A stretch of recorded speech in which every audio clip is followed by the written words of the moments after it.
السلام علیکم سامعین، ڈاکٹر اسرار احمد صاحب کے مزید بیانات سننے کے لیے ہمارے چینل صدائے ایمان کو سبسکرائب کیجیے۔ اب 15ویں صدی میں ہم ہیں۔ اب ایک بات میں کہہ رہا ہوں اور وہ میری ذاتی رائے ہے، گمان اندازہ اس میں مجھ سے اختلاف کرنے کا ہر ایک کو حق ہے۔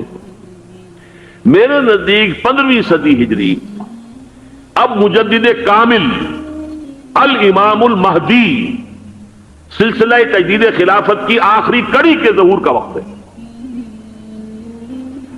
اس میں مجھے ایک تو قرآن مجید سے اشارہ ملا ہے، اشارہ ہے، میں اسے تفسیر نہیں کہتا۔ میرے نزدیک قرآن مجید میں چند آیتیں سورہ مدثر کی اور چند آیتیں سورہ انشقاق کی بڑی عجیب ہے۔ سورہ مدثر کی آیات میں حضور کی آمد کا نقشہ کھینچا گیا ہے، کلا والقمر واللیل اذ ادبر والصبح اذا اسفر انہا لإحدى الکبر نذیرا للبشر لمن شاء منکم ان یتقدم او یتأخر۔ نہیں، قسم ہے چاند کی، کلا والقمر واللیل اذ ادبر، اور رات کی جبکہ وہ پیٹھ موڑ لے جانے لگے اور صبح کی جبکہ وہ روشن ہو جائے۔ حضور سے پہلے 600 برس ایسے گزرے ہیں دنیا میں کہ نبوت کا سورج نہیں تھا، بس چاند جیسے مستعار روشنی چاند کی ہوتی ہے، تو سابقہ انبیاء کی مستعار روشنی تو کوئی دنیا میں تھی، دھندلی دھندلی جیسی چاند کی ہوتی ہے، لیکن وہ سورج نہیں تھا۔ لیکن اب وہ رات ختم ہو رہی ہے، وہ لیل اذ ادبر جا رہی ہے، محمد صلی اللہ علیہ وسلم کا سورج، یہ شمس نبوت و رسالت طلوع ہو گیا۔ والصبح اذا اسفر انہا لإحدى الکبر، بہت بڑی باتوں میں سے ایک بات ہے جو ہوئی ہے، وہ معمولی واقعہ نہیں ہے، احدى الکبر، یہ تاریخ انسانی کے عظیم ترین واقعات میں سے ہے بعثت محمدی، نذیرا للبشر، پوری نوع انسانی کے لیے نذیر بن کر آئے۔ یہ تو ہے حضور کا معاملہ، لیکن اب جو معاملہ ہونا ہے دوبارہ، اس لیے کہ خلافت علی منہاج النبوت دوبارہ اب قائم ہوگی انشاءاللہ۔ حضور کے بعد میں آپ کو بتا چکا ہوں، خلافت راشدہ ختم ہونے کے بعد سے زوال زوال زوال زوال زوال زوال زوال زوال زوال، تھوڑا سا 2.5 سال کا 2 سال کا وقفہ آیا ہے حضرت عمر بن عبدالعزیز کا، ورنہ زوال زوال زوال زوال زوال۔ اگرچہ اس زوال کو 1000 سال لگے ہیں، یہ عمارت جو محمد نے بنائی تھی ایک دن میں نہیں گر گئی صلی اللہ علیہ وسلم، کھنڈر بتا رہے ہیں عمارت عظیم تھی، 1000 سال کے بعد پھر یورپ کے سیلاب نے آ کر اس کو گرایا ہے اور ختم کیا ہے، ورنہ 1000 سال تک سطوت و شوکت کے ساتھ امت مسلمہ تو موجود رہی ہے، چاہے اسلام جو ہے وہ حکومت کی سطح پر موجود نہیں تھا۔ بہرحال اب جو اس کا دور آیا ہے دوبارہ خلافت علی منہاج النبوہ کا دور، اس کا نقشہ سورہ انشقاق میں کھینچا گیا ہے، فلا اقسم بالشفق۔ اب دیکھیے سورج غروب ہو گیا، حضور کی بعثت کے وقت وہ سورج رسالت طلوع ہوا تھا، اب وہ سورج غروب ہو چکا ہے۔ سورج کے غروب ہونے کے بعد صرف روشنی رہ جاتی ہے شفق کی، سرخ سی، بس وہی باقی رہ گئی، اور باقی کیا رہ گیا؟ بدا الاسلام غریبا ویسعود کما بدا فطوبی للغرباء، فلا اقسم بالشفق واللیل وما وسق، رات کی سی تاریکی ہے اور جو کچھ اس نے اپنے اندر جمع کر لیا ہے، والقمر اذا اتسق، اور قسم ہے چاند کی جب کہ وہ بھر جائے، پورا بھرتا ہے کتنے دنوں میں؟ 14 دن میں۔ اور 14 صدیوں کے بعد اب پہلی صدی کا جس نے کہ تجدید کامل کی عمر بن عبدالعزیز، 14 صدیوں کے بعد اب 15ویں صدی میں الامام المہدی کے ظہور کا وقت قریب ہے۔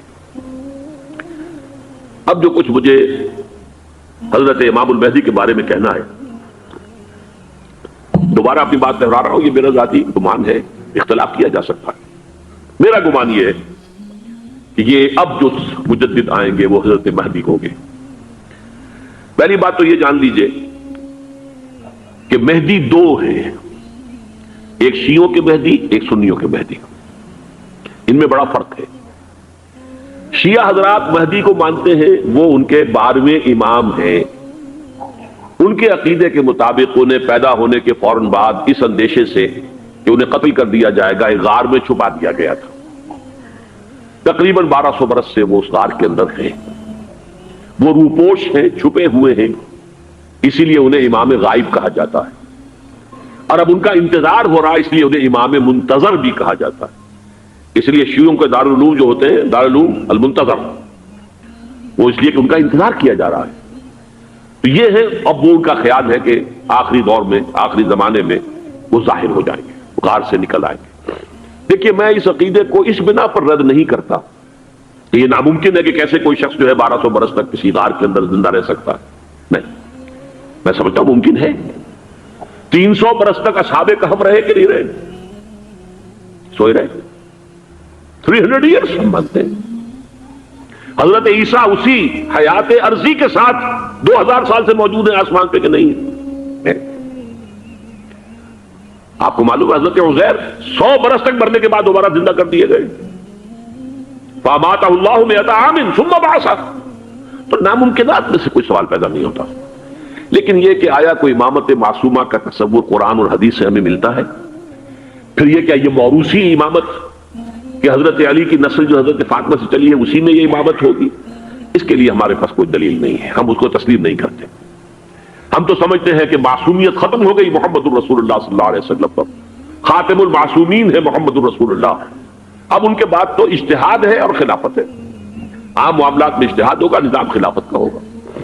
تو ہمارے نزدیک جو میں جس مہدی کا نام لے رہا ہوں وہ مہدی ہے جو ایک مجدد ہوں گے، جیسے کہ مجددین کے نام میں نے آپ کو گنوائے ہیں، مجدد الفسانی ہو، شاہ ولی اللہ ہو، سید احمد بریلوی ہو، شیخ الہند ہو، ایک ہوں گے انسان جو پیدا ہوں گے انسانوں کی طرح، عام طور پر اپنی عمر کو پختگی کو پہنچیں گے، پھر وہ سامنے آئیں گے منظر پر، پھر وہ کام کریں گے، قیادت کریں گے، عرب میں ان کا ظہور ہوگا۔ دوسری بات یہ نوٹ کر لیجئے حضرت مہدی کے بارے میں، ہمارے ہاں احادیث کے جو مجموعے ہیں ان میں جو ٹاپ کے 2 مجموعے ہیں ان میں کہیں حضرت مہدی کا ذکر نہیں ہے، نہ صحیح بخاری میں نہ صحیح مسلم میں، لیکن ہم اسے نظر انداز نہیں کر سکتے کہ صحائح ستہ کی بقیہ 4 کتابوں کے اندر موجود ہیں، لہذا نظر انداز نہیں کر سکتے، اگنور کرنا ممکن نہیں ہے۔ اب اس میں میں چاہتا ہوں کہ کچھ حدیثیں آپ کو میں سناؤں جن میں حضرت مہدی کا تذکرہ کیا گیا ہے۔ پہلی ہے وعن عبداللہ ابن مسعود قال قال رسول اللہ صلی اللہ علیہ وسلم، حضرت عبداللہ ابن مسعود سے روایت ہے، وہ فرماتے ہیں کہ حضور نے ارشاد فرمایا لا تذهب الدنيا حتى يملك العرب رجل من اہل بیتی، یہ دنیا ختم نہیں ہوگی جب تک کہ عرب پر میرے اہل بیت میں سے ایک شخص کی حکومت قائم نہ ہو۔ اور آپ کو معلوم ہے کہ آج تک عرب پر حضور کے اہل بیت کی کوئی حکومت قائم نہیں ہوئی، اور جب قائم ہوئی بھی تھی حضرت علی کو اگر شمار کیا جائے، اس لیے کہ حضور نے وہ جو مشہور واقعہ ہے کہ ایک چادر میں لے لیا تھا حضرت علی کو اور حضرت فاطمہ اور حضرت حسنین کو، اللہم ہؤلاء اہل بیتی، اے اللہ یہ بھی میرے اہل بیت ہیں، تو حضرت علی کی بھی حکومت منعقد نہیں ہوئی، پورے عالم اسلام پر ان کی حکومت نہیں تھی، اس لیے کہ شام اور مصر دونوں صوبے جو ہیں انہوں نے ان کی اطاعت قبول نہیں کی تھی۔ اس حوالے سے یہ معاملہ ابھی ہونا ہے۔ لا تذهب الدنيا حتى يملك العرب رجل من اہل بیتی یواطئ اسمہ اسمی، اس کا نام وہی ہوگا جو میرا نام ہے، یعنی محمد صلی اللہ علیہ وسلم، اور ان کا نام بھی مہدی کا نام بھی محمد ہو، مہدی تو ان کا لقب ہے۔ یہ ترمذی میں بھی ہے، ابو داؤد میں بھی ہے، سنن ابی داؤد جامع ترمذی، بلکہ ابو داؤد میں ایک اور روایت ہے، قال حضور نے فرمایا لو لم يبقى من الدنيا الا يوم، اگر دنیا کی زندگی میں سے کچھ بھی نہ بچے سوائے ایک دن کے، لطول اللہ تعالی ذلك اليوم، تو اللہ تعالیٰ اس دن کو لمبا کر دے گا، حتی یبعث فیہ رجلا منی، یہاں تک کہ میرے خاندان میں سے ایک شخص کو اٹھائے گا، من اہل بیتی، میرے اہل بیت میں سے، یواطئ اسمہ اسمی و اسم ابی ہے اسم ابی، جس کا نام میرے نام پر ہوگا، جس کی والد کا نام میرے والد کے نام پر ہوگا، محمد ابن عبداللہ ان کا نام ہوگا، اور وہ یملأ الارض قسطا وعدلا کما ملئت ظلما وجورا، وہ سرزمین عرب کو عدل اور انصاف سے اسی طرح بھر دیں گے جیسے کہ وہ ظلم اور زیادتی سے بھر چکی ہوگی۔ دوسری روایت ہے حضرت ابو سعید خدری رضی اللہ تعالی عنہ سے، حضور نے فرمایا المہدی منی اجل الجبہۃ اقنى الانف یملأ الارض قسطا وعدلا کما ملئت ظلما وجورا یملک 7 سنین، رواہ داؤد، کہ مہدی مجھ میں سے ہوں گے بڑی روشن پیشانی والے اور بڑی کھڑی ناک والے، وہ زمین کو بھر دیں گے انصاف سے اور عدل سے جیسے کہ وہ ظلم سے بھری ہوئی ہوگی، اور وہ 7 برس تک حکومت کریں گے۔ عرب میں خالص خلافت علی منہاج النبوہ کا نظام حضرت مہدی کے ہاتھوں قائم ہوگا اور 7 برس تک قائم رہے گا عرب کے اندر، اس کا اگلا مرحلہ میں بعد میں بیان کروں گا۔ تیسری روایت ہے، اور اس کو میں اس لیے خاص طور پہ سنا رہا ہوں کہ اس میں وہی الفاظ آئے ہیں جو میں نے ابتدا میں حدیث آپ کو سنائی تھی، اس کے الفاظ ہیں۔ عن ابی سعید قال ذکر رسول اللہ صلی اللہ علیہ وسلم بلاء یصیب هذه الامہ حتی لا یجد الرجل ملجا یلجا الیہ من الظلم۔ حضور نے ذکر فرمایا کہ ایک دور ایسا آئے گا انتہائی ابتلا اور آزمائش اور مصائب کا کہ کسی شخص کو کوئی سر چھپانے کی جگہ نہیں ملے گی اس ظلم سے اپنے آپ کو بچانے کے لیے۔ فَيَبْعَثُ اللَّهُ رَجُلًا مِنْ عِتْمَتِي وَأَهْلِ بَيْتِي، تو پھر اللہ میرے خاندان میں سے، میرے اہل بیت میں سے اٹھائے گا ایک شخص کو، فَيَمْلَأُ بِهِ الْأَرْضَ قِسْطًا وَعَدْلًا، اور اس کے ذریعے سے اللہ تعالیٰ زمین کو عدل و قسط سے بھر دے گا۔ يَرْضَى عَنْهُ سَاكِنُ السَّمَاءِ، یہ وہی الفاظ آ گئے، اب اس سے پھر راضی ہو جائیں گے آسمانوں میں رہنے والے بھی، مساکن الارض، اور زمین میں رہنے والے بھی۔ لا تدع السماء من قطرها شيئا الا ثبته، آسمان اپنا ایک قطرہ بھی نہیں روکے گا مگر یہ کہ اس کو زمین کے اوپر نثار کر دے گا، بارش کی شکل میں گرا دے گا۔ ولا تدع الارض من نباتها شيئا الا اخرجته، اور زمین اپنی پیداوار میں سے کوئی شے نہیں چھپائے گی، نہیں روکے گی مگر کچھ کو ظاہر کر دے گی۔ چوتھی حدیث جو ہے وہ حضرت ام سلمہ سے رضی اللہ تعالی عنہ قال سمعت رسول اللہ صلی اللہ علیہ وسلم یقول المہدی من عتمتی من اولاد فاطمہ، رواہ ابو داؤد، یہ بھی سنن ابو داؤد کی روایت ہے۔ حضور نے فرمایا مہدی میرے خاندان سے، میرے اہل بیت سے ہوں گے، یعنی اولاد فاطمہ میں سے، اور تفسیر اس کی آتی ہے کہ حضرت حسن کی اولاد میں سے ہوں گے۔ پانچویں حدیث میں آپ کو سنا رہا ہوں، اور اس میں ایک عجیب مشابہت آپ کے سامنے آئے گی حضرت عمر بن عبدالعزیز کے ساتھ، یہ اول اور آخری کڑی کے درمیان مشابہت۔ ان علی رضی اللہ تعالی عنہ، یہ حدیث جو ہے مسند احمد ابن حنبل میں بھی ہے اور سنن ابن ماجہ میں بھی ہے۔ قال قال رسول اللہ صلی اللہ علیہ وسلم المہدی منا اہل البیت یصلحہ اللہ فی لیلۃ، مہدی ہم میں سے ہوں گے، ہمارے اہل بیت میں سے، اور اللہ ایک ہی رات میں ان کی اصلاح کر دے گا۔ یعنی وہ پہلے سے کوئی زیادہ روحانی یا دینی کوئی اس سے بڑی شخصیت نہیں ہوں گے، لیکن ایک ہی رات میں اللہ تعالیٰ ان کی سیرت و کردار کے اندر انقلاب عظیم برپا کر دے گا۔ جیسے کہ میں نے عرض کیا تھا آپ سے کہ عمر بن عبدالعزیز کی زندگی میں انقلاب عظیم آیا ہے، خلافت کا بوجھ پڑتے ہی کہاں وہ خوش باش اور خوش لباس اور خوش خوراک، وہ شہزادہ ٹھاٹ باٹ والا، جاگیر والا، گورنر کا بیٹا اور خود گورنر، اور کہاں یہ کہ اس کی وہ درویشی جو میرے نزدیک واللہ عالم، ڈرتے ڈرتے کہہ رہا ہوں، میرے نزدیک وہ حضرت ابوبکر، حضرت عمر اور حضرت علی کی درویشی کو بھی مات دے گئی۔ لیکن کنٹراسٹ بہت شدید ہے، وہاں جو بھی کچھ تھا وہ تدریجاً آیا تھا، ہوتے ہوتے ہوتے ایک انتہا، اور یہاں سڈن آیا۔ چھٹی حدیث عن انس سمعت رسول اللہ صلی اللہ علیہ وسلم یقول نحن ولد عبد المطلب سعادت اہل الجنہ، ہم عبد المطلب کی جو اولاد ہیں اور نسل ہیں، ہم جنت کے سردار ہیں۔ اور پھر آپ نے نام گنوائے ہیں، انا وحمزۃ وعلی وجعفر والحسن والحسین والمہدی، میں خود اور حضرت حمزہ بنو عبد المطلب میں سے، عبد المطلب کے بیٹے، اور علی اور جعفر، حضرت علی کے بھائی جعفر طیار، اور حسن اور حسین حضرت فاطمہ کے لخت جگر، حضرت علی کے بیٹے، والمہدی، اور آخر میں جا کر پھر مہدی۔ اب میں آپ کو ایک حدیث سنانے چلا ہوں، اس میں ایک عجیب نقشہ سامنے آتا ہے کہ یہ مہدی جب ظاہر ہوں گے تو کس طور سے ظاہر ہوں گے، ان کے ظہور کی کیفیت کیا ہوگی، کیف یظہر۔ یہ روایت ہے حضرت ام سلمہ سے رضی اللہ تعالی عنہ، حضور کی زوجہ محترمہ ہیں، فرماتی ہیں ام سلمہ عن النبی صلی اللہ علیہ وسلم قال یکون اختلاف عند موت خلیفۃ، حضور نے فرمایا ایک خلیفہ کی موت پر اختلاف واقع ہو جائے گا، خانہ جنگی ہو جائے گی۔ فَيَخْرُجُ رَجُلٌ مِّنْ أَهْلِ الْمَدِينَةِ هَارِبًا إِلَى مَكَّةَ، پھر مدینے کے لوگوں میں سے ایک شخص نکلے گا، بھاگے گا اور جا کر پناہ لے گا اور چھپ جائے گا مکے میں۔ فَيَأْتِيهِ نَاسٌ مِّنْ أَهْلِ مَكَّةَ، پھر اس کے پاس آئیں گے اہل مکہ، مکہ کے لوگ، فَيُخْرِجُونَهُ، اور اسے نکالیں گے، جہاں وہ چھپے ہوئے ہوں گے وہاں سے نکالیں گے۔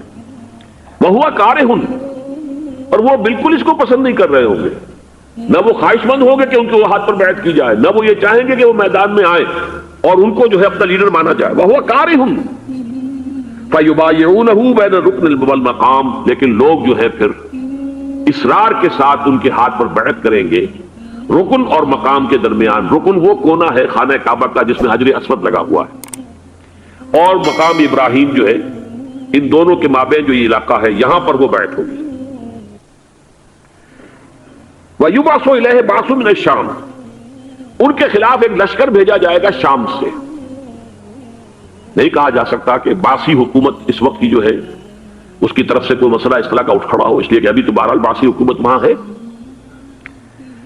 فَيُخْسَفُ بِهِمْ بِالْبَيْضَاءِ بَيْنَ مَکہ وَالْمَدِینَہ، لیکن اللہ تعالیٰ اس لشکر کو مکے اور مدینے کے درمیان وادی بیضاء میں دھسا دے گا زمین کے اندر پورے کے پورے لشکر کو۔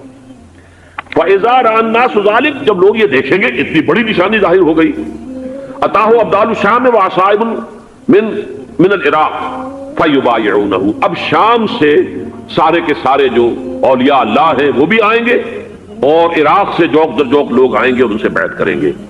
وَيَعْمَلُ فِي النَّاسِ بِسُنَّةِ نَبِيِّهِمْ، پھر وہ عمل کریں گے لوگوں کے مابین، حکومت کریں گے اپنے نبی کی سنت کے مطابق۔ وَيُلْقِي الْإِسْلَامُ بِجَرَانِهِ، اور اسلام اپنی گردن زمین پر ٹکا دے گا۔ وَالْأَرْضِ، فی الارض زمین میں، فَيَلْبَسُ 7 سنین، پھر وہ 70 برس تک حکمران رہیں گے، 7 برس تک حکمران رہیں گے۔ ثم یتوفا، پھر ان کا انتقال ہوگا، ویصلی علیہ المسلمون، اور مسلمان ان پر نماز پڑھیں گے۔ یہ جو میں نے آپ کے سامنے نقشہ کھینچا ہے، اس سے اب میں ایک نتیجہ نکالتا ہوں، اسے بھی میرا گمان کہیے، اختلاف بھی کر سکتے ہیں آپ، اگر اس کو وزنی سمجھے تو قبول بھی کر سکتے ہیں۔ وہ یہ ہے کہ میرے نزدیک شاہ فہد کے انتقال پر لا محالہ یہ صورتحال پیدا ہو جائے۔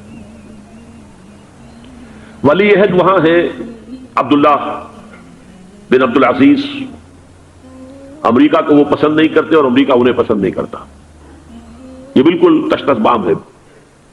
امریکہ نے لازماً جس طریقے سے اپنے پنجے گاڑے ہیں سعودی عرب کے اندر، اپنا فوجی اڈا بنایا ہے، تو آسانی کے ساتھ وہاں سے اپنے پنجے ہٹانے کے لیے تیار نہیں۔ ایک حدیث میں آتا ہے قرن الشیطان، نجد سے شیطان کا سینگ برآمد ہوگا، وہ شیطان کا سینگ ہے، جو میزائل وہاں پر لگے ہوئے ہوں گے اس وقت در حقیقت وہ سارے کے سارے جو ہے وہ شیطان کے سینگ ہیں۔ بہرحال کوشش وہ کرے گا کہ جیسے کہ اس نے جارڈن میں کیا، کتنے عرصے سے وہاں شاہ حسین کا چھوٹا بھائی حسن جو ہے وہ ولی عہد تھا، عین وقت کے اوپر آ کر، اور پتہ نہیں کیسی کیسی دوائیاں دے کر اسے لے کر آئے ہیں شاہ حسین کو، مرتے ہوئے کو تھوڑی دیر زندہ رکھنے کے لیے، اور وہ تبدیلی کروا کر جو ہے واپس لے گئے۔ تو یہ معاملہ ہوا ہے، تبدیلی کروا دی، وہاں تو ہو گئی آرام سے، کوئی بات نہیں۔ بحرین میں بھی غالباً ایسا ہی معاملہ ہوا ہے، واللہ عالم، مجھے یاد پڑتا ہے کہ وہ چاہتے ہیں کہ ہمارا پسند کا آدمی آئے۔ اگر سعودی عرب میں یہ کام کیا گیا تو اس کا لازمی نتیجہ خانہ جنگی ہوگا، اس لیے کہ وہاں کی روایت یہ بڑی سخت ہے، بڑی پختہ ہے۔ پھر یہ کہ وہاں جو ہے امیر عبداللہ جو ہے، جو وہاں پر اگرچہ سپہ سالار وہ نہیں ہے، کمانڈر ان چیف وہ نہیں ہے، کمانڈر ان چیف تو کوئی اور ہے، لیکن الحرس الوطنی جو ہے، نیشنل گارڈز، بہت بڑی فورس ہے وہ، اصل بیڈوین فورس جو ہے صحرا کے لوگوں کی، عرب فورس، وہ در حقیقت الحرس الوطنی ہے، نیشنل گارڈ ہے، اور اس کا کمانڈر ان چیف یہ ہے امیر عبداللہ۔ تو لازماً یہ شکل جو ہے پوری ہو کر رہے گی۔ جیسے ہی یہ معاملہ ہوا شاہ فہد کے انتقال کا، تو یہ اختلاف ہوگا، خانہ جنگی ہوگی، پھر کوئی اللہ کا بندہ جو ہوگا، میرے نزدیک، میں آج سے کوئی 6-7 سال پہلے سالانہ اجتماع تھا تنظیم اسلامی کا راولپنڈی میں، میں نے اس وقت وہاں کہا تھا، اس سے ذرا اخبارات میں بھی کچھ وہ کنٹروورسی آئی تھی کہ میرے نزدیک امام مہدی پیدا ہو چکے ہیں، ان کے ظہور کا وقت قریب ہے۔ اور اس کی تھوڑی سی بات میں مجھے معلوم ہوا کہ جین ڈکسن غالباً نام ہے امریکن اس کا، جس نے یہ پیشن کوئی خبر دی تھی کہ 1962 میں عالم عرب میں ایک بچہ پیدا ہوا ہے کہ جو وہاں کا نقشہ بدل کر رکھ دے گا۔ یہ جین ڈکسن کی غالباً پیشن گوئی ہے۔ بہرحال مجھے اس کی پیشن گوئی سے کوئی دلچسپی نہیں ہے، میں تو جو احوال دیکھ رہا ہوں، یعنی اسرائیل کا قائم ہو جانا، اور اس کے بعد اب یروشلم کا مسلمانوں کے ہاتھوں سے نکل جانا، اور اب گویا کہ وہ الملحمۃ العظمیٰ جو ہے تلی کھڑی ہے، کسی بھی وقت جو ہے یہ جو ہے وہ لاوا پھٹ سکتا ہے، آتش فشاں پھٹ سکتا ہے۔ تو یہ تمام حالات ایسے ہیں کہ جن کی وجہ سے میں سمجھتا ہوں کہ ایک تو جو قرآن مجید کے اشارات میں نے آپ کو بتائے، 14 صدیاں، 14 دن میں چاند کا پورا ہونا، والقمر اذا اتسق، 14 دن میں 14ویں کا چاند۔ اسی طرح اب یہ 14 صدیوں کے بعد یہ صدی جو 15ویں صدی ہے، یہ در حقیقت ظہور امام مہدی کی صدی ہے۔ لیکن یہ کہ امام مہدی کی حکومت قائم کرنے کے لیے کون لوگ آئیں گے؟ عرب جو ہیں وہ اندر سے کھوکھلے ہو چکے ہیں، عیاشی نے، دولت نے، پیسے نے، دولت، پیسہ، عیاشی اس کی وجہ سے کھوکھلے ہو جائے۔ یہاں میں آپ کو 2 حدیثیں سنانا چاہتا ہوں۔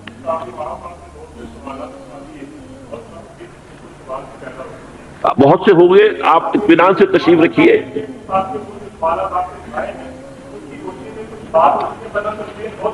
بہت ہوگی، بات ہوگی، آپ اس طرح صبر سے سن لیجئے۔ میں اب تقریباً اپنی گفتگو کے اختتام تک پہنچ رہا ہوں۔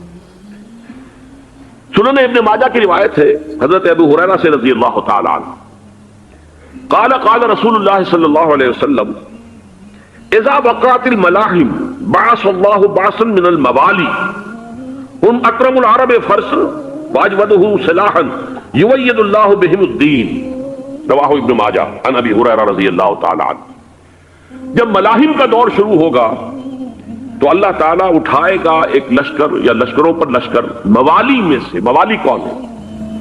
عربوں نے جب فتح کیا تھا اس پورے علاقے کو خلافت راشدہ کے دوران، اور پھر وہ لوگ جو ہے، ایک رائے تو یہ تھی کہ انہیں غلام بنایا جائے ساری آبادیوں کو، لیکن یہ کہ حضرت عمر کا اجتہاد تھا، اس کے مطابق ان کو غلام نہیں بنایا گیا، تو وہ موالی کی حیثیت رکھتے ہیں۔ عربوں میں دم نہیں ہے، موالی میں سے لشکر اٹھیں گے کہ جو در حقیقت حضرت مہدی کی حکومت کو قائم کریں گے۔ دوسری حدیث سنیے، عن عبداللہ بن الحارث رضی اللہ تعالی عنہ، اور یہ ابن ماجہ کی روایت ہے، قال قال رسول اللہ صلی اللہ علیہ وسلم یخرج ناس من المشرق فیوطئون للمہدی یعنی سلطانی، لشکر نکلیں گے، لوگ آئیں گے مشرق سے، اور وہ حضرت مہدی کی حکومت کو جمائیں گے اور قائم کریں گے۔ اب ذرا نوٹ کیجئے کہ جزیرہ نماء عرب کے مشرق میں کون سے ملک ہیں؟ 3، ایران، افغانستان، پاکستان، یہ 3 سالڈ مسلم ممالک، مسلم آبادی اکثریت۔ ویسے تو یہ کہ آگے ہندوستان میں 20 کروڑ مسلمان ہیں، لیکن وہ 20 کروڑ جو ہے وہ تو 80 کروڑ کے اندر تحلیل ہو جاتے ہیں غیر مسلموں میں، لیکن یہاں جو معاملہ ہے یہ خالص اکثریت کے۔ ان میں سے ایران کا معاملہ جہاں تک ہے نمبر 1 کہ وہ شیعہ عقائد کے حصار میں بند ہے، اس سے ادھر ادھر ہونا اس کے لیے ممکن نہیں۔ حدیث میں یہ بھی آتا کہ اصفہان سے 70,000 یہودی دجال کا ساتھ دیں گے، لیکن بہرحال خراسان ایک صوبہ ہے افغانستان کا اس وقت بھی شمال مشرقی کونے میں، مجھے امید ہے وہاں سے خیر کی، کیونکہ خراسان کا لفظ وہاں پہ شامل ہے، اور حضور کی حدیث میں بعد میں آپ کو سناؤں گا کہ خراسان سے فوجیں چلیں گی جو یروشلم کو دوبارہ حاصل کریں گی، فتح کریں گی۔ جیسے پہلے یروشلم کھویا عربوں نے تھا، دوبارہ حاصل کیا تھا کرد نے، کرد خون صلاح الدین ایوبی رحمت اللہ علیہ، ایسے اب پھر عربوں نے کھویا ہے، لیکن لینے والے خراسان سے لشکر آئیں گے۔ یخرج من خراسان رایات سود لا یردھا شیء حتی تنصب بإیلیا، خراسان کے علاقے سے کالے علم لے کر لشکر چلیں گے جن کے روح کو کوئی موڑ نہیں سکے گا جب تک کہ وہ جا کر یروشلم میں نصب نہ ہو جائے۔ اس کے بعد نام آتا ہے پاکستان کا۔ یہ ہے میری اور آپ کی داستان، اور یہ ہے سبب جس کی وجہ سے کہ میں آپ سے یہ گفتگو کر رہا ہوں۔ اصل میں تو کس لیے؟ محض ایک علمی استفادہ، محض اپنی بات آراء کو ظاہر کرنے کا شوق نہیں، بلکہ یہ کہ اپنی ذمہ داری ہم پہچانے کہ ہم کس مقام پر کھڑے ہیں۔ دیکھیے، اس پاکستان کے بارے میں یا ہندوستان کے بارے میں علامہ اقبال نے کہا تھا اپنے ترانہ ملی میں، میرے عرب کو آئی ٹھنڈی ہوا جہاں سے، میرا وطن وہی ہے، میرا وطن وہی ہے۔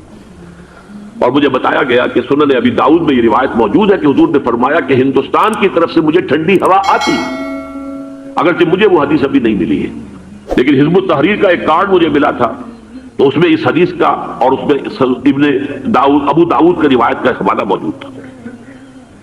لیکن میں جو چیز آپ کو بتا چکا ہوں وہ یہ کہ الف ثانی کا پورا تجدیدی کارنامہ اس ہندوستان کی سرزمین میں ہوا۔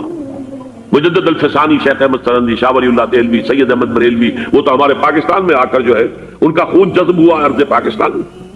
پھر شیخ الہند مولانا محمود حسن۔ تحریک خلافت چلی تو صرف ہندوستان میں چلی اور کہیں نہیں چلی۔ آزادی کی تحریک چلی پوری دنیا میں، وہ نیشنلزم کی بنیاد پر چلی، ملے نیشنلزم، عرب نیشنلزم، ترک نیشنلزم۔ ہمارے ہاں چلی تو اسلام کے نام پر، پاکستان کا مطلب کیا؟ لا الہ الا اللہ۔ پھر پاکستان قائم ہوا معجزے کے طور پر، بلکہ نازل ہوا ہے لیلۃ القدر میں، انا انزلناہ فی لیلۃ القدر، جیسے قرآن نازل ہوا ہے لیلۃ القدر میں، یہ پاکستان بھی نازل ہوا ہے لیلۃ القدر میں۔ اس کا برقرار رہنا ابھی تک معجزہ ہے۔ ہندو یہ سمجھتا تھا، کانگریس سمجھتی تھی کہ جھٹپٹ ختم ہو جائے گا۔ پھر یہ کہ اس کا قرارداد مقاصد کا پاس ہو جانا، مزید بھی اور اضافی دفعات دستور میں آ جانا، اب کمرشل انٹرسٹ کو ربا قرار دے کر حرام قرار دینا، یہ سارے لینڈ مارکس ہیں کہ جو اشارہ کر رہے ہیں کسی چیز کی طرف، معاملہ کدھر جا رہا ہے۔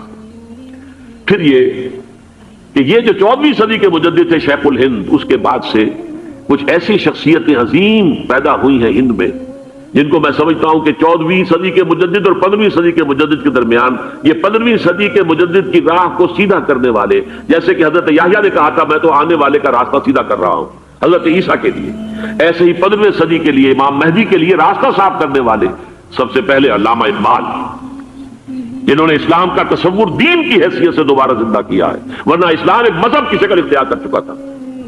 پھر مولانا مودودی، مولانا ابوالکلام آزاد حکومت الہیہ کے نعرے کے ساتھ میدان میں آئے۔ یہ اقبال نے جو تصور پیش کیا تھا اس پر عملی جدوجہد کے لیے حزب اللہ قائم ہوئی۔ نوٹ کر لیجئے 11 برس کا فرق ہے عمر کا علامہ اقبال کے اور ابوالکلام کے، اور 1913 میں جب حزب اللہ قائم کی ہے اس وقت علامہ اقبال کی ملی شاعری اپنے عروج کو پہنچ چکی تھی۔ پھر یہ کہ علامہ اقبال کے بعد تعمیل جو ہے اس کام کی وہ ابوالکلام نے کی، لیکن روایتی علماء کی شدید مخالفت کی وجہ سے وہ بدل ہو کر چھوڑ گئے، کانگریس میں شامل ہو گئے، بساط جو ہے حزب اللہ کی انہوں نے لپیٹ دی۔ پھر مولانا مودودی آئے، انہوں نے وہ ڈور جو ہے اس کا سرا تھاما، جماعت اسلامی قائم کی حکومت الہیہ ہی کے قیام کے لیے۔ اگرچہ میرے نزدیک یہ کہ وہ انتخابی اور ایک قومی سیاست کی ایک جماعت بن کر پاکستان میں جو ہے دلدل میں پھنس گئی ہے، اب ہم اس کی کوشش کر رہے ہیں تنظیم اسلامی اور یہ تحریک خلافت جس کے تحت یہ جلسہ ہو رہا ہے، یہ ساری چیزیں وہ ہیں کہ آپ کو سوائے پاکستان کے اور کہیں نہیں ملیں گی پوری دنیا میں۔ معلوم ہوتا ہے کہ پاکستان کو بہت بڑا رول پلے کرنا ہے اس میں، اور اس کے ساتھ اب جمع کر لیجئے افغانستان کی عمارت افغانستان، اسلامی عمارت افغانستان قائم ہو چکی ہے۔ یہ پچھلے 20 سالوں میں جو کچھ وہاں ہوتا رہا ہے اس سے پہلے تصور نہیں ہو سکتا تھا۔ کابل جو ہے وہ تو جیسے پیرس کا تمدن تھا ویسے کابل کا تھا، وہی لباس، وہی سکرٹس۔ یہاں جب آئے تھے شاہ ظاہر شاہ سرکاری دورے پر تو ان کی جو ملکہ صاحبہ تھی ان کے ساتھ سکرٹ میں ملبوس تھی۔ کابل جو ہے وہ بالکل ایک پیرس کی طرح کا شہر تھا۔ آج کابل جو ہے جا کر دیکھیے، علامہ اقبال کے فرزند بھی دیکھ کر آئے ہیں، تو اگرچہ وہ خود میں سمجھتا ہوں کہ خاصے انہیں آپ لبرل کہیں، آزاد خیال کہیں، لیکن اس درجے متاثر ہو کر آئے تھے کہ انہوں نے یہ کہا افغانستان میں جو میں نے حالات دیکھے ہیں کہ اگر 2-4 اور مسلمان ملکوں کے اندر یہ نظام قائم ہو جائے تو پوری دنیا مسلمان ہو جائے گی۔ یہ سب کچھ کیسے ہو رہا ہے؟ یہ آنے والے دور کی جھلکیاں ہیں۔ Coming events are casting their shadows before. یہ سب بتا رہے ہیں کہ پاکستان افغانستان کو مل کر اس میں کوئی عظیم رول پلے کرنا ہے۔ اور اس کے ضمن میں اب میں علامہ اقبال کے بارے میں آخری بات کہہ رہا ہوں۔ علامہ اقبال کے بارے میں عام یہ خیال ہے، انہوں نے اپنے خطبات میں مہدی کا اور نزول مسیح کا، حالانکہ میں کل پڑھ رہا تھا مولانا سید احمد اکبر آبادی رحمۃ اللہ علیہ کا ایک مقالہ ان کا کہ علامہ اقبال نے ابن خلدون کے بارے میں یہ کہا ہے کہ مہدی کا اور نزول عیسیٰ کا دونوں کا انہوں نے انکار کیا ہے، حالانکہ ابن خلدون نے نزول عیسیٰ کا انکار نہیں کیا، صرف مہدی کا انکار کیا۔ بہرحال علامہ اقبال نے خطبات میں انکار کیا ہے، لیکن یہ کہ اپنی شاعری کے اندر میں چیلنج کرتا ہوں کسی بڑے سے بڑے اقبال شناس کو، ان کا یہ شعر ذرا سنیے۔ خضر وقت از خلوت دشت حجاز آید بروں، کارواں زی وادی دور و دراز آید بروں۔ خضر وقت، امام وقت، رہنمائے وقت، قائد وقت، خلوت دشت حجاز، حجاز کی صحرا کی کسی خلوت گزینی سے نکل کر باہر آئیں گے۔ میں حیران ہوتا ہوں علامہ کے اس فکر پر اور اس مصرے پر۔ یہاں انہوں نے شیعہ اور سنی دونوں کے کانسیپٹ جمع کر دیے۔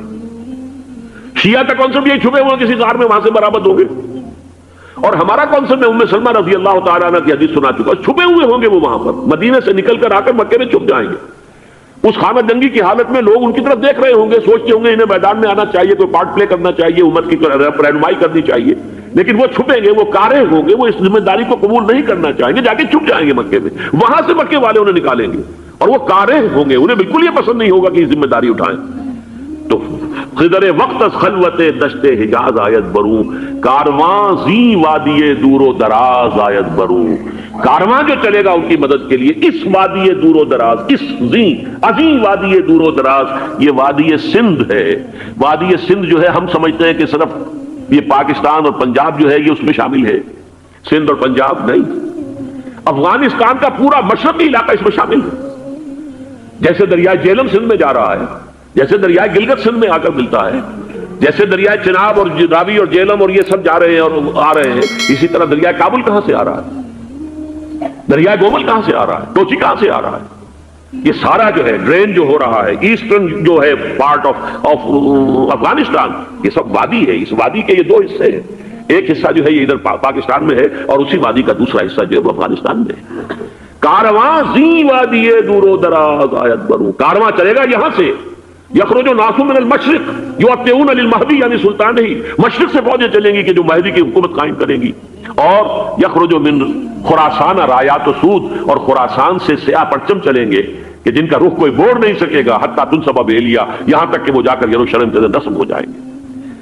حضرات، میں ایک میری گفتگو کا حصہ باقی تھا لیکن میں اسے چھوڑ رہا ہوں، اس لیے کہ گلوبلائزیشن جو اس کی ہوگی، جو خلافت علی منہاج النبوہ کی تجرید کامل حضرت مہدی کے ہاتھوں عرب میں ہوگی، اس سے پہلے اس کے لیے محنت، کوشش، جد و جہد پاکستان اور افغانستان میں ہو چکی ہوگی جو اسے سپورٹ کرے گی اور وہاں جا کر حکومت قائم کرے گی. اس کے بعد گلوبلائزیشن کا جو مرحلہ اس کا ہے وہ حضرت مہدی کے ہاتھوں نہیں ہے، وہ حضرت عیسیٰ ابن مریم ان کے نزول کے بعد ہے. ان کے نزول کے بعد دجال کا خاتمہ ہوگا اور یہودیوں کا استحصال ہوگا. مسلمانوں پر بھی بڑی تکالیف عربوں پر آئیں گی، شدائد آئیں گے. لیکن یہ وہ میں حصہ جو اپنی گفتگو کا آج چھوڑ رہا ہوں اس لیے کہ میں دیکھ رہا ہوں کہ بعض حضرات کا صبر کا پیمانہ اب لبریز ہو رہا ہے. السلام علیکم سامعین، ڈاکٹر اسرار احمد صاحب کے مزید بیانات سننے کے لیے ہمارے چینل صدائے ایمان کو سبسکرائب کیجیے.